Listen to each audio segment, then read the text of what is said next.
আসসালামু আলাইকুম, সবাইকে আমন্ত্রণ জানাচ্ছি বাংলাদেশ লাইভে। আপনাদের সাথে আমি আবারও যুক্ত হলাম নাজাত আহমদ পডকাস্ট। আমার সাথে ক্যামেরা আছেন আহমেদ রুবেল। দর্শক, সিলেটের অনেক এলাকায় এখনো বন্যার পানি রয়ে গেছে। আস্তে আস্তে বন্যার পানি নামছে, তারই সাথে বন্যার যে ক্ষয়ক্ষতি, সেই ক্ষয়ক্ষতির চিত্রগুলো আসলে ভেসে ভেসে উঠছে। সিলেটের বন্যা আসলে সবচেয়ে বেশি ক্ষয়ক্ষতি হয়েছে সিলেটের রাস্তাগুলো, যোগাযোগ ব্যবস্থা অনেকটাই ভেঙে পড়েছে। সেই ক্ষেত্রে সিলেটের যে রাস্তাগুলো আছে সেই রাস্তাগুলো আসলে বন্যার পানির কারণে অনেকটাই ক্ষয়ক্ষতি হয়েছে, অনেকটা বলতে গেলে পুরোটাই ক্ষয়ক্ষতি হয়েছে।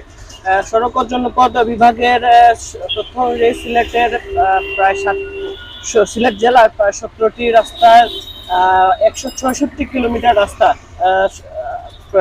পানিতে নিমজ্জিত ছিল এবং পুরোটাই ক্ষতিগ্রস্ত হয়েছে।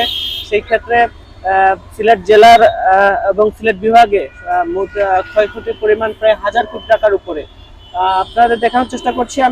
আমি আছি সিলেটের একটি গুরুত্বপূর্ণ এলাকায়, যেটা সুবানীঘাট পয়েন্টে। সেই পয়েন্টের রাস্তার চিত্রটি আমি দেখানোর চেষ্টা করছি। সেই রাস্তার চিত্রটি আপনি দেখলে বুঝতে পারবেন এখানে রাস্তাগুলো আসলে কি পরিমাণে ভাঙা এবং কি পরিমাণে যানজট লেগে আছে।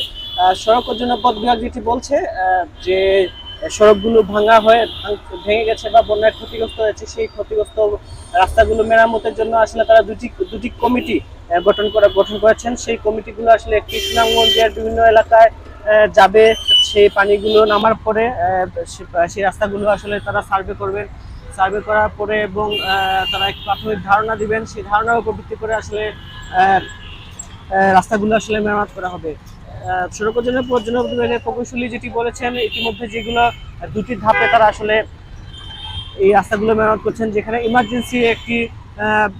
যেগুলো ইমার্জেন্সি মেরামত করা দরকার সেগুলো তারা ইমার্জেন্সি মেরামত করছেন। বালু, পাথর বা বিভিন্ন ধরনের সামগ্রী দিয়ে তারা সেই রাস্তাগুলো আসলে মেরামত করছেন। এবং তারা যেটি বলছেন সেটি হচ্ছে আপাতত তারা বর্ষার আগে সেই রাস্তাগুলো মেরামত করার চেষ্টা করবেন, কিন্তু পুরোপুরি যে মেরামত করার প্রক্রিয়াটি সেটি আসলে বর্ষার পরেই হবে। এক কথায় বলা যায় আসলে বর্ষার আগে আসলে এই সিলেটের মানুষ যে রাস্তার দুর্ভোগে আছেন বা রাস্তার যে ভাঙা হয়েছে, বন্যা যে ক্ষতি হয়েছে সেগুলোর সমাধান পাবেন না। সব মিলিয়ে আসলে এই ছিল আমার কাছে সিলেটের বন্যায় যে ক্ষতিগ্রস্ত রাস্তার যে চিত্র আপনারা দেখার চেষ্টা করছিলাম, রাস্তা ক্ষয়ক্ষতির চিত্র। বাংলা লাইভ এখানে শেষ করছি। আগামীতে আবার দেখা হবে। ততক্ষণ সবাই ভালো থাকুন, সুস্থ থাকুন, বাংলা সাথে থাকুন।